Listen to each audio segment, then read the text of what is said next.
ত্রয়োদশ জাতীয় সংসদ নির্বাচন ও সমসাময়িক পরিস্থিতি নিয়ে বিএনপি, জামায়াত ইসলামী ও জাতীয় নাগরিক পার্টির সঙ্গে বৈঠক করবেন প্রধান উপদেষ্টা ডক্টর মোহাম্মদ ইউনূস।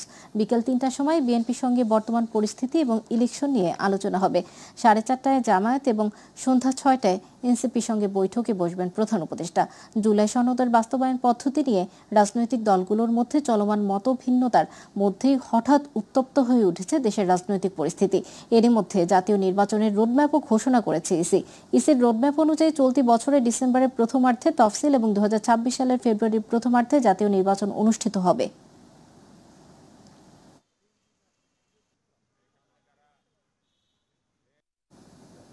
গণ অধিকার পরিষদের সভাপতি নুরুল হক নূরের শারীরিক অবস্থার উন্নতি হচ্ছে বলে জানিয়েছেন ঢাকা মেডিকেল কলেজ হাসপাতালের পরিচালক ব্রিগেডিয়ার জেনারেল মোহাম্মদ আসাদুজ্জামান। সকালে গণমাধ্যমকে তিনি একথা জানান। হাসপাতালের পরিচালক বলেন, নুরুল হক নূরের শারীরিক অবস্থা ধীরে ধীরে উন্নতি হচ্ছে। তার নাকের হাড় ও চোয়ালের হাড় ভেঙে গেছে, চোখের ইনজুরি আছে এবং মস্তিষ্কের রক্তক্ষরণ ধীরে ধীরে কমে আসছে। সিটি স্ক্যান রিপোর্ট ভালো। 6 সদস্যের বোর্ডের সিদ্ধান্তে সব ধরনের চিকিৎসা চলছে বলেও জানান ব্রিগেডিয়ার জেনারেল মোহাম্মদ আসাদুজ্জামান। এদিকে আহত নূরকে দেখতে যান উপদেষ্টা শারমিন এস মুর্শিদ, বিএনপি সিনিয়র যুগ্ম মহাসচিব রুহুল কবির রিজভী ও গণ অধিকার পরিষদের নেতৃবৃন্দ।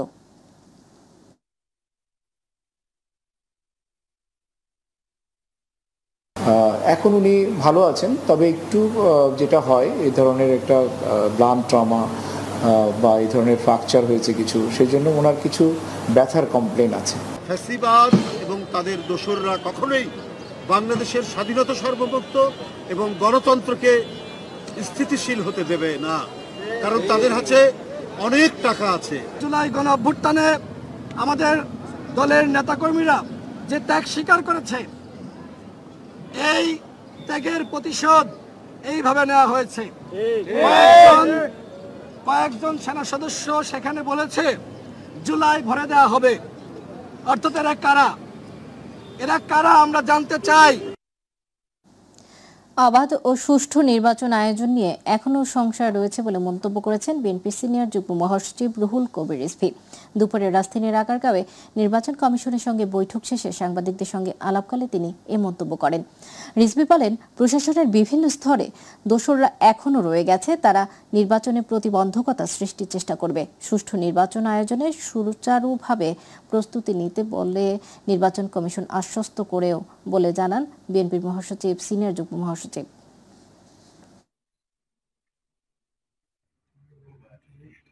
যে দোসররা এখানে কি ধরনের তারা অবস্থান করছে, তারা কোনো ধরনের প্রতিবন্ধকতা সৃষ্টি করছে কিনা, এগুলো আমরা তাদেরকে প্রশ্ন করেছি।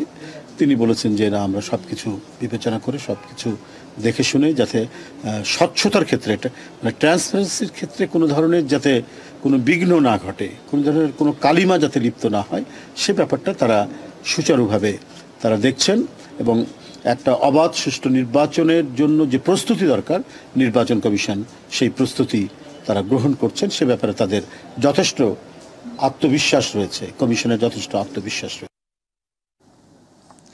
আওয়ামী লীগ নির্বাচনের বানচালের চেষ্টা করছে এবং করবে। তাদের প্রতিহত করতে জনগণ ও রাজনৈতিক দলগুলোকে এগিয়ে আসতে হবে বলে মন্তব্য করেছেন স্বরাষ্ট্র উপদেষ্টা লেফটেন্যান্ট জেনারেল অবসরপ্রাপ্ত মোহাম্মদ জাহাঙ্গীর আলম চৌধুরী। সচিবালয়ে কোর কমিটির বৈঠক শেষে তিনি সাংবাদিকদের জানান, অন্তর্বর্তী সরকার দায়িত্ব নেওয়ার পর 1604টা অবরোধ হয়েছে। বলেন, সুষ্ঠু নির্বাচন আয়োজনে আইন শৃঙ্খলা বাহিনীর যথেষ্ট প্রস্তুতি আছে, তবে এজন্য রাজনৈতিক দলগুলো সহ সবার সহযোগিতা প্রয়োজন। নির্বাচন জনগণের অংশগ্রহণের বিষয়টি গুরুত্ব দেওয়া হচ্ছে।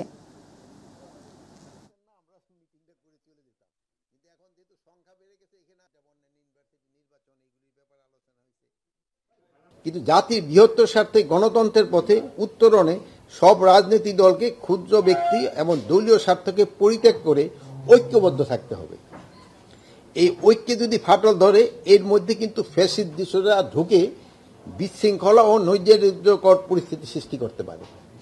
আমাদের আইন শৃঙ্খলা বাহিনী নির্বাচনের নিরাপত্তা প্রদান ও আইন শৃঙ্খলা বজায় রাখার ক্ষেত্রে সর্বাত্মক সহযোগিতা করে যাবে।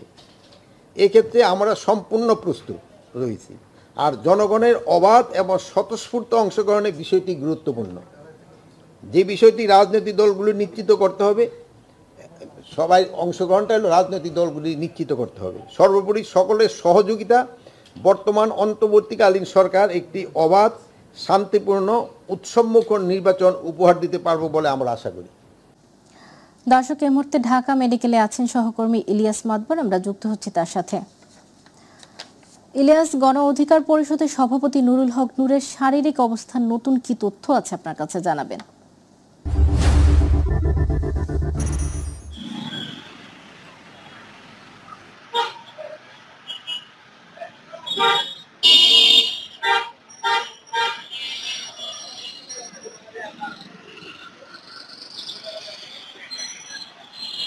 আপনাকে ধন্যবাদ।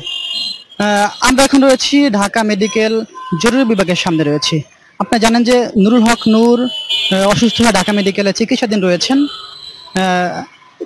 আজকে সকালে ঢাকা মেডিকেলের পরিচালক যেটা জানিয়েছেন, নুরুল হক নূরের অবস্থা, শারীরিক অবস্থা কিছুটা উন্নতি হয়েছে বলে জানিয়েছেন, কিন্তু এদিকে চিকিৎসকরা তার নিবিড় পর্যবেক্ষণ, নূর বর্তমানে চিকিৎসকদের গভীর পর্যবেক্ষণ রয়েছেন। তার অবস্থা আগের তুলনায় ভালো হলেও এখনো কিছু জটিলতা রয়েছে বলেও জানিয়েছেন পরিচালক।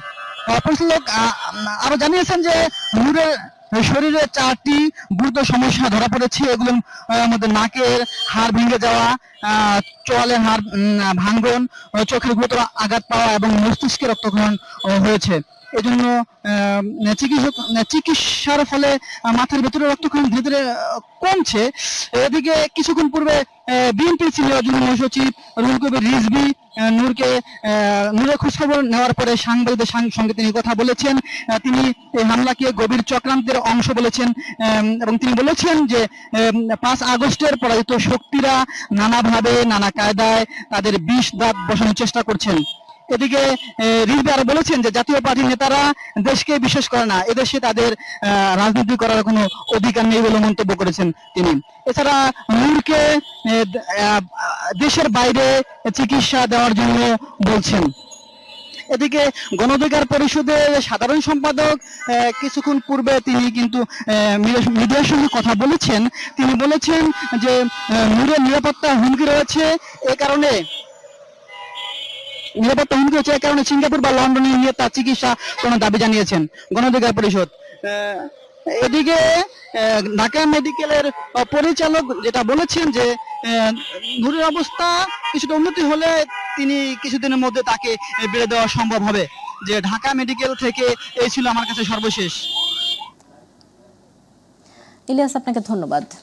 দর্শক, ঢাকা মেডিকেল কলেজ, এবারে ছাত্র সংসদ নির্বাচন প্রসঙ্গ।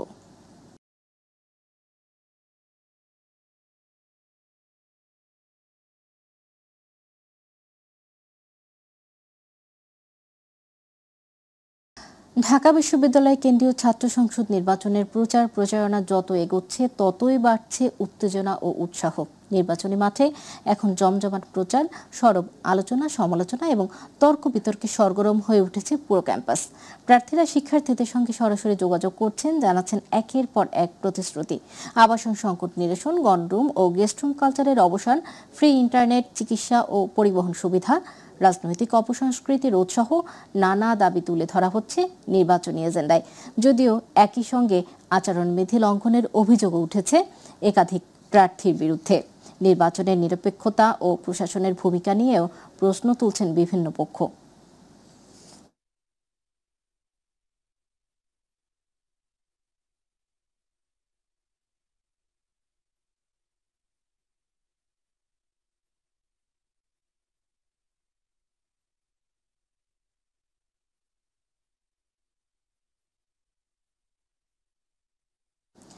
দর্শক, এই মুহূর্তে ঢাকা বিশ্ববিদ্যালয় ক্যাম্পাসে আছেন সহকর্মী শিমুল খান, আমরা যুক্ত হচ্ছি তার সাথে। শিমুল, ডাকসু নির্বাচন ঘিরে ক্যাম্পাসের আজকের পরিস্থিতি কেমন দেখছেন জানাবেন? সদা, আপনাকে ধন্যবাদ। আপনি আমার কাছে যেমনটি জানতে চেয়েছেন, ডাকসু নির্বাচনের প্রচার প্রচারণা খুবই উৎসবমুখরভাবে এই ডাকসু নির্বাচনের প্রচার প্রচারণা যারা প্রার্থী রয়েছেন তারা শুরু করেছেন। সকাল থেকেই যারা বিভিন্ন ক্যান্ডিডেট রয়েছেন তারা কিন্তু তাদের প্রচার প্রচারণা শুরু হয়েছে। তার মধ্যে উল্লেখযোগ্য একটি বিষয় যদি আমি বলে রাখি সদা, আসলে এখানে যারা অর্থাৎ এই যে ডাকসুর নির্বাচনের যে এজিএস প্রার্থী রয়েছেন SM ফরহাদকে নিয়ে একটি রিট করা হয়েছে এবং সেই রিটের বিপরীতে আসলে শিবির সংবাদ সম্মেলন করেছে। সেই সংবাদ সম্মেলনে শিবির তাদেরকে শিবির সেটির জবাব দিয়েছেন এবং বলেছেন যে একটি পক্ষকে বিশেষ সুবিধা দেওয়ার জন্য আমরা একটু কথা বলবো আসলে ছাত্র দলের মনোনীত যে প্রার্থী রয়েছেন, আমি একটু তার কাছে চলে যাব। এই ডাকসু নির্বাচনের আনুষ্ঠানিক প্রচার প্রচারণা শুরু হয়েছে, এখন আপনারা কেমন পরিস্থিতি দেখছেন এটি আমাদেরকে একটু জানাবেন। ক্যাম্পাসের সার্বিক পরিস্থিতি ভালোই বলা চলে, কিন্তু এর বাইরেও আচরণবিধি লঙ্ঘনের একটা হিড়িক পড়েছে ক্যাম্পাসে। বিভিন্ন সংগঠন বিভিন্নভাবে আচরণবিধি ভঙ্গ করে নিজেদের পাল্লা ভারীর চেষ্টা করছে, কিন্তু আমরা মনে করি যে ঢাকা বিশ্ববিদ্যালয়ের শিক্ষার্থীরা যে সচেতনতা অবলম্বন করছে তারা তাদের সূক্ষ্ম পর্যালোচনার মাধ্যমে 9 তারিখ তাদের যোগ্য প্রার্থীকেই বেছে নেবে। একটা রিট কেন্দ্র করে ডাকসু নির্বাচনকে কেন্দ্র করে ফরহাদকে একটা রিট করা হয়েছে, এই রিটকে আপনারা কেমন ভাবে দেখছেন? আসলে এই বিষয়ে কি বিষয়ে রিট করা হয়েছে, শুধু আমি জানি রিট করা হয়েছে, কিন্তু কি বিষয়ে রিট করা হয়েছে আমি জানি না। দেখা যাক, আমরা শুনেছি শুনানি হবে, আলোচনা তো চলছেই। এই বিষয়ে পরবর্তী আপডেট আমরা সব বিষয় জানার পরই আপনাদের জানাবো। লেভেল প্লেইং ফিল্ডের বিষয়টি যেমন রয়েছে, কাদা ছড়াছড়ি শিক্ষার্থীরা বলছে কাদা ছড়াছড়ি ইতিমধ্যে শুরু হয়ে গেছে, সেই বিষয়টা কেমন? আসলে নির্বাচনের মতো একটা বড় কর্মযজ্ঞের মধ্যে নানা ধরনের সমস্যা থাকবেই, এই সমস্যাগুলো নিয়েই আমাদের এগিয়ে যেতে হবে। কিন্তু বিশ্ববিদ্যালয় প্রশাসন শক্ত হাতে ডাকসুর লক্ষ্য উদ্দেশ্যকে সমুন্নত রাখার যে কার্যক্রম সেটা করছে না। সুতরাং আমরা বিশ্ববিদ্যালয় প্রশাসনকে একটা পক্ষপাতমূলক আচরণের দিকে এগিয়ে যেতে দেখছি। ধন্যবাদ আপনাকে। সদা, আপনি শুনছিলেন আসলে ডাকসুর যে এজিএস প্রার্থী রয়েছেন তিনি আমাদের সাথে কথা বলছিলেন এবং এই যে রিটটি করা হয়েছে SM ফরহাদকে নিয়ে সেই বিষয়ে আসলে ছাত্রদলের মনোনীত এজিএস প্রার্থী রয়েছেন তানভীর বাড়ি হামিম বলেছে ডাকসু নির্বাচনেরকে একটি পক্ষ প্রশ্নবিদ্ধ করতে এবং ডাকসু নির্বাচন পেছানোর জন্য এই রিটকে করেছে, অর্থাৎ উদ্দেশ্য প্রণোদিতভাবে এই রিটকে করানো হয়েছে ডাকসু নির্বাচন যেহেতু পিছিয়ে যায় এই উদ্দেশ্যেই সেটি করা হয়েছে। সদা, এই ছিল আমার কাছ থেকে এই ঢাবি ক্যাম্পাস থেকে সর্বশেষ আপডেট। সদা। শিমুল, আপনাকে ধন্যবাদ। দর্শক, ঢাকা বিশ্ববিদ্যালয় ক্যাম্পাস থেকে ডাকসু নির্বাচনী প্রচারণার সর্বশেষ তথ্য জানাচ্ছিলেন আমাদের সহকর্মী শিমুল খান। ঢাকা বিশ্ববিদ্যালয় কেন্দ্রীয় ছাত্র সংসদ নির্বাচনে ইসলামী ছাত্র শিবির সমর্থিত প্যানেলের জিএস প্রার্থী SM ফরহাদের প্রার্থিতা চ্যালেঞ্জ করে হাইকোর্টে করা রিটের শুনানি আগামী মঙ্গলবার অনুষ্ঠিত হবে। বিচারপতি SK তাহসিন আলী ও হাবিবুল গনির সমন্বয়ে গঠিত হাইকোর্ট বেঞ্চ শুনানির দিনটি ধার্য করেন। সকালে বামজোট মনোনীত অপরাজয় 71 অদম্য 24 প্যানেলের মুক্তিযুদ্ধ ও গণতান্ত্রিক আন্দোলন বিষয়ক সম্পাদক প্রার্থী BM ফাহমিদা আলম ফরহাদের প্রার্থিতা চ্যালেঞ্জ করে রিটটি করেন।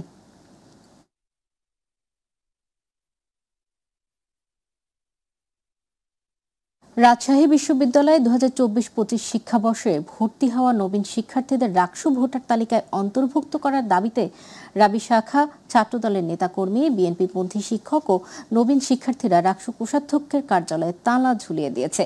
সকাল 9টায় তারা ডাকসু কোষাধ্যক্ষের কার্যালয়ে তালা মেরে দেন। এদিকে ছাত্রদলের নেতাকর্মীদের প্রতিহত করে মনোনয়ন ফর্ম উত্তোলন করতে আসেন বৈষম্য বিরোধী ছাত্র আন্দোলনের সাবেক আহ্বায়ক সালাউদ্দিন আম্মার। এ সময় ছাত্রদলের নেতাকর্মীরা তাকে উদ্দেশ্য করে বিভিন্ন ধরনের স্লোগান দেন। পরে খবর পেয়ে ইসলামী ছাত্র শিবির ও বিশ্ববিদ্যালয়ের সাধারণ শিক্ষার্থীরা ডাকসু কার্যালয়ের সামনে অবস্থান নেয়। বর্তমানে সেখানে চরম উত্তেজনা বিরাজ করছে।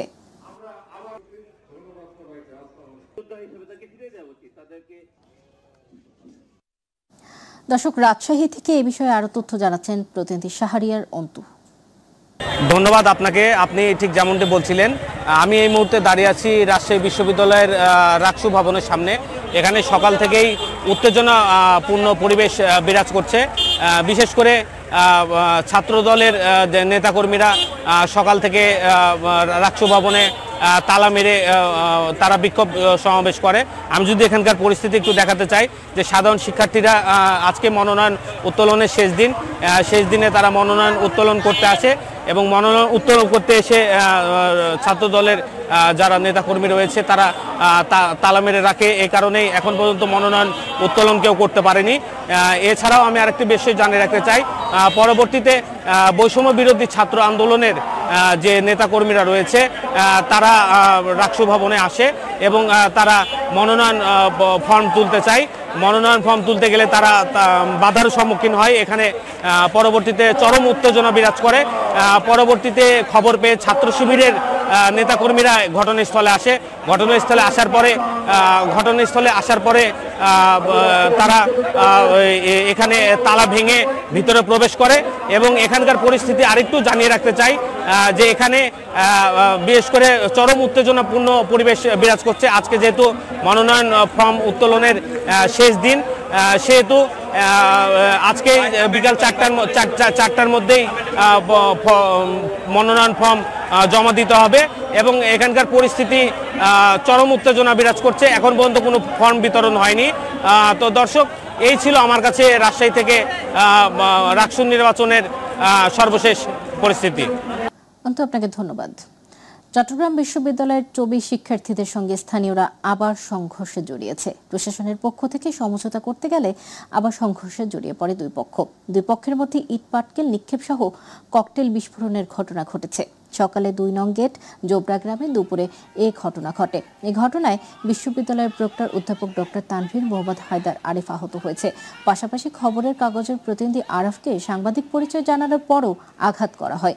চারুকলা ইনস্টিটিউট এক শিক্ষার্থী বলেন, গতকাল তাদের উপর হামলা করা হয়, আর আজকে দুপুর 12টার দিকে সমঝোতা করতে গেলে ওরা আবার তাদের উপর হামলা চালায়। এতে অনেকে আহত হয়েছে। সংঘর্ষের ঘটনায় বিশ্ববিদ্যালয়ের সব পরীক্ষা স্থগিত ঘোষণা করেছে কর্তৃপক্ষ।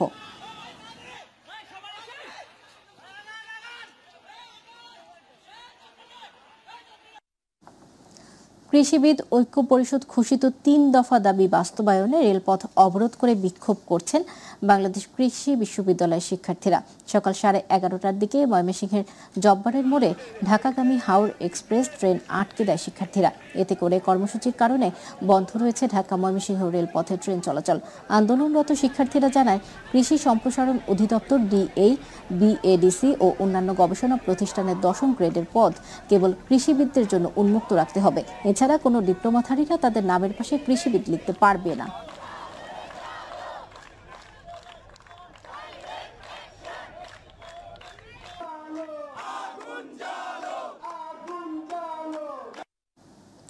নেত্রকোনা সদর উপজেলার মৌগাতি এলাকায় পূর্ব শত্রুতার জেরে সাবেক ইউপি সদস্য সহ 2 জনকে কুপিয়ে হত্যার ঘটনা ঘটেছে।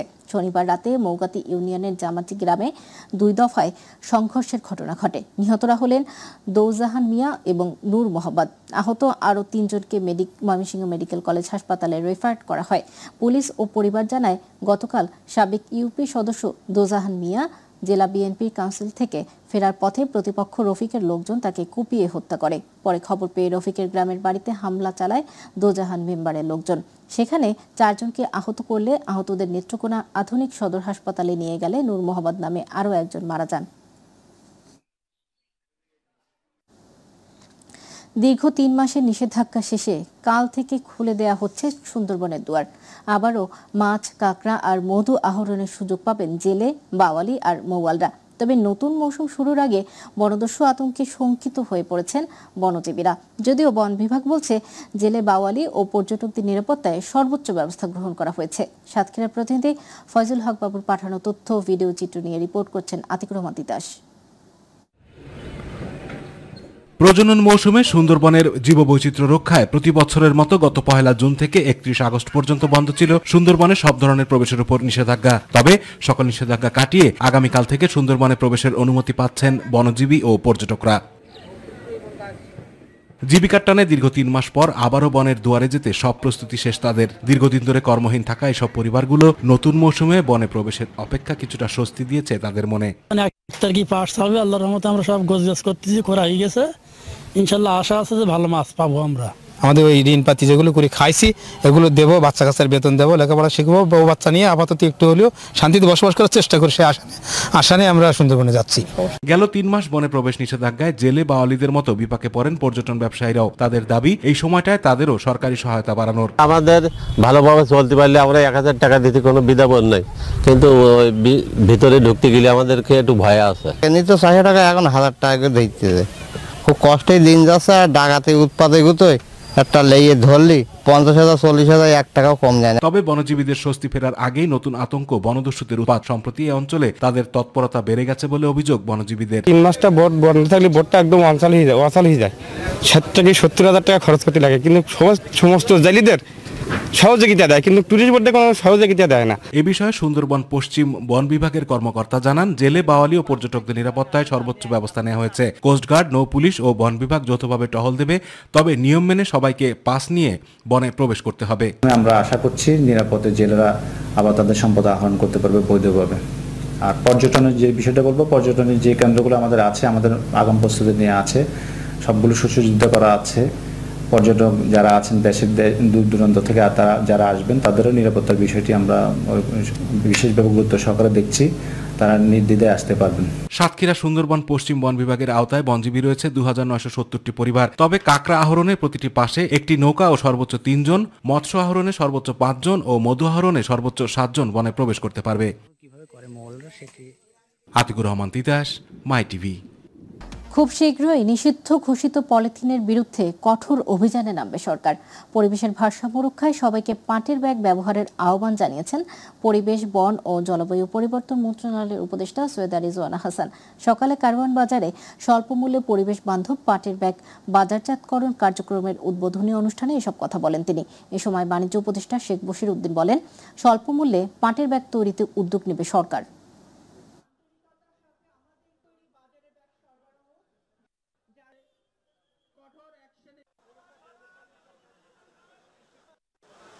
যারা প্লাস্টিকের ব্যাগ কালকে বানাতো, গতকাল বানাতো, আজ থেকে তারা পাটের ব্যাগ বানাক, এবং পাটের ব্যাগে কর্মসংস্থান বহুগুণ বেশি হবে প্লাস্টিকের ব্যাগ থেকে। কারণ প্লাস্টিকের ব্যাগের যে প্রসেস, এটা একটা এক্সট্রুশন মেশিন থেকে একটা ফিল্ম বেরোচ্ছে, তারপরে একটা অটোমেটিক হিট সিলিং করে সিল করছে। এখানে যে কর্মের সংস্থান হয় তার থেকে বহুগুণ বেশি কর্মসংস্থান হবে আমাদের পাটের ব্যাগে। একটা ব্যাগ আপনি একবার কিনলে কয়দিন ব্যবহার করতে পারবেন? 6 মাস ব্যবহার করতে পারবেন, 1 বছর ব্যবহার করতে পারবেন। সেটা না করার তো কোনো কারণ নাই। আর পলিথিন শপিং ব্যাগ একবার ব্যবহার করে ছেড়ে দেন। আমি পাট মন্ত্রণালয়কে আন্তরিক ধন্যবাদ জানাই, তারা এই উদ্যোগে সহায়তা করতে এগিয়ে এসছে। গাজীপুরের কালিয়াকৈরের ফুলবাড়িয়া ইউনিয়নের মন্তলা গ্রামে জনবসতির ভেতরে গড়ে উঠেছে কয়েলের কাঁচামাল তৈরির একটি কারখানা। স্থানীয়দের অভিযোগ, এই কারখানার দুর্গন্ধ ও ধোঁয়া মারাত্মকভাবে পরিবেশ দূষিত হচ্ছে। এতে ভোগান্তিতে পড়েছেন এলাকাবাসী। এ বিষয়ে উপজেলা প্রশাসনের হস্তক্ষেপ কামনা করেছেন স্থানীয়রা। অভিযোগ পেলে পরিবেশ দূষণের বিষয়টি প্রতিকার করার আশ্বাস দিয়েছে প্রশাসন। প্রতিনিধি AKM শিশিরের রিপোর্ট। ধোঁয়াচ্ছন্ন চারিদার, বাতাসে উটকো গন্ধ, একেবারে গুমট পরিবেশ। এজন্য একটা বিষাক্ত গ্রাম, তার ভিতরেই বসবাস করতে হচ্ছে ফুলবাড়ি ইউনিয়নের মন্তলা গ্রামের মানুষদের। গ্রামে জনবসতির মাঝেই গড়ে উঠেছে অবৈধ কয়লার কাঁচামাল তৈরির কারখানা, যাতে পোড়া হচ্ছে প্লাস্টিক ও কাঁচা চামড়া, নষ্ট হচ্ছে আশেপাশের কৃষিজমি ও গাছপালা। এই ঘটনায় এলাকা জুড়ে সৃষ্টি হয়েছে তীব্র ক্ষোভের। 30,000 কলা লাগিয়েছি, প্রায় 2,000 কলা রাতের অন্ধকারে অবৈধ কয়েল ফ্যাক্টরির যে কালো ধোঁয়া, এইটার যে ফার্নেস, যে ছাইটা যত দূর যাচ্ছে, আবহাওয়ার সাথে মিশে যত দূর যাচ্ছে, তত দূরই গাছপালা, আমাদের সকল উদ্ভিদ, এগুলা সব একদিক থেকে মারা যাচ্ছে। প্রত্যেকটা গাছ দেখেন মারা যাচ্ছে। কারখানার নির্গত ধোঁয়া ও দুর্গন্ধে শিশু, বৃদ্ধারা শ্বাসকষ্ট, মাথা ব্যথা ছাড়াও নানা রোগে ভুগছেন। আর দ্রুত ব্যবস্থা না নিলে বড় ধরনের স্বাস্থ্য ঝুঁকির আশঙ্কাও স্থানীয়দের। এটা প্রচুর গন্ধ এবং আমাদের এইখানে গাছপালা সব মরে যেতেছে। এই কারণে আশা করি এগুলি 1 নম্বর ব্যবসা না 2 নম্বর, এই ব্যবসা এখানে করতে দিন না। এই গন্ধ আসে, গন্ধে বাড়িতে থাকা যায় না আর কি। এই বিভিন্ন সমস্যা, এইখান থেকে চলাফেরা করতে সমস্যা। গাছ গাছালি সব নষ্ট হয়ে যাইতেছে ধোঁয়ার কারণে, দুর্গন্ধ, রাস্তা দিয়ে যাওয়া যায় না, বাসায় থাকা যাইতেছে না, দুর্গন্ধ, গাছপালা সব নষ্ট হয়ে যাইতেছে একদম। আর এইদিকে অভিযোগ পেলে পরিবেশ দূষণের বিষয়টি দ্রুত প্রতিকার করবার আশ্বাস দিলেন উপজেলা নির্বাহী কর্মকর্তা। এই বিষয়টা সম্পূর্ণ অবৈধ, সরকারের অনুমোদনবিহীন এই ধরনের কোনো কার্যক্রম যেটা পরিবেশ দূষণ হতে পারে এরকম কোনো কিছু করার সুযোগ নেই। পাশে যদি কৃষি জমি ক্ষতিগ্রস্ত হয় বা আবাসন ঘরবাড়ি যেগুলো আছে গ্রামে যদি ক্ষতিগ্রস্ত হয়ে থাকে, আমরা বিষয়টা তদন্ত করে তাদের আইনগত ব্যবস্থা নেব। জনবসতির মধ্যে এভাবে কারখানা স্থাপন, পরিবেশ দূষণ ঠেকাতে প্রশাসনের নজরদারি এবং পরিবেশ অধিদপ্তরের কঠোর আইন প্রয়োগ চায় স্থানীয় এলাকাবাসী। AKM শিশির, মাই টিভি, কালিয়াকৈর, গাজীপুর। এবারে আমাদের কৃষি।